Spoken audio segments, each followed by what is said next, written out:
উদয়পুর ফুটামাটি প্রোগ্রামের ব্লগ নিয়ে second blog নিয়ে তোমাদের সামনে চলে এলাম। আমার ভয়েসে একটু সমস্যা, জানি না তোমরা ঠিকঠাক বুঝতে পারবে কি না, আমি একটু অসুস্থ আছি। অনুষ্ঠানটা যেদিন করছিলাম অর্থাৎ পরশু দিন প্রচণ্ড বৃষ্টি ছিল। আগরতলা থেকে একদম বিশ্রামগঞ্জ পর্যন্ত আমরা ঢালাও বৃষ্টি পেয়েছি, ভিজে টিজে গেলাম। এরপরে যাই হোক উদয়পুর গেলাম, বৃষ্টি নেই, কিন্তু আবার যখন ফুটামাটি স্পটে গেলাম তখন কিন্তু বৃষ্টি। মহিলারা সবাই ছাতা মাথায় দিয়ে চেয়ারে বসে অনুষ্ঠান দেখছি, কেউ বাড়ি যায়নি।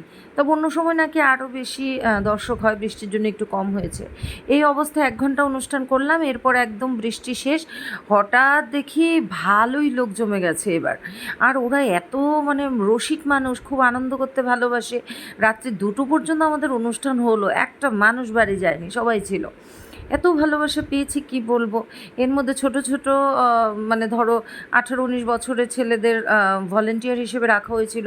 কিছুক্ষণ পরপরই গ্রিন রুমে এসে বলছিল, দিদি জল লাগবে, দিদি টিফিন আনবো, দিদি আপনাদের ডিনার কখন দেব, দিদি আপনি কি এখন মঞ্চে উঠবেন, তাহলে টিফিনটা কি দিয়ে দেবো। এই যে একটা খোঁজ খবর নিচ্ছিল, আমার এত ভালো লাগছিল। আসলে গ্রামের প্রোগ্রামের মজা এখানেই যে ওখানে না বাচ্চাদের মধ্যে বা বড়দের সবার মধ্যে একটা সংস্কার পাওয়া যায়, যেটা আমাদের আগরতলা বলো বা শহরের বাচ্চাদের মধ্যে কম। ওরা খুব আত্মকেন্দ্রিক হয়, সেটা আমার বাচ্চাই হোক বা তোমাদের বাচ্চাই হোক।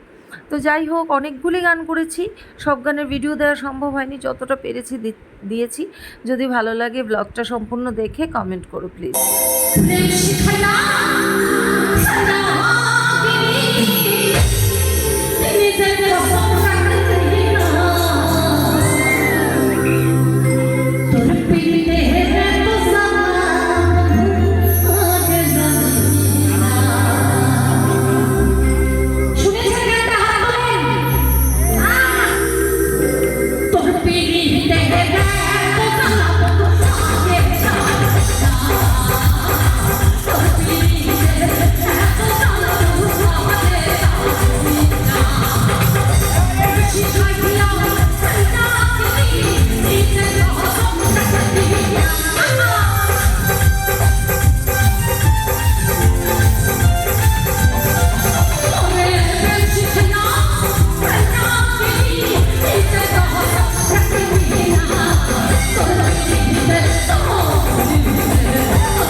অনেক ধন্যবাদ, আমি পেরেছি আপনাকে নাচ করাতে।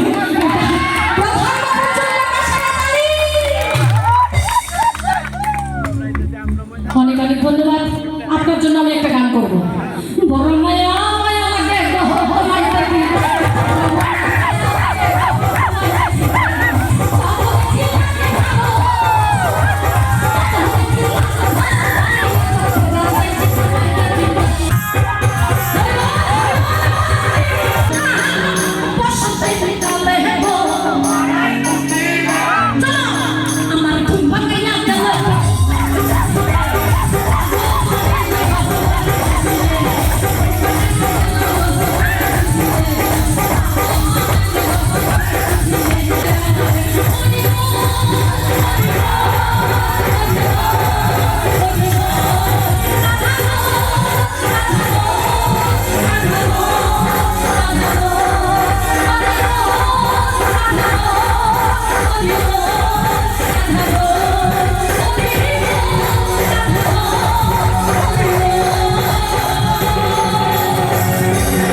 প্রচণ্ড গরম, প্রচণ্ড ক্লান্ত হয়ে গেছি।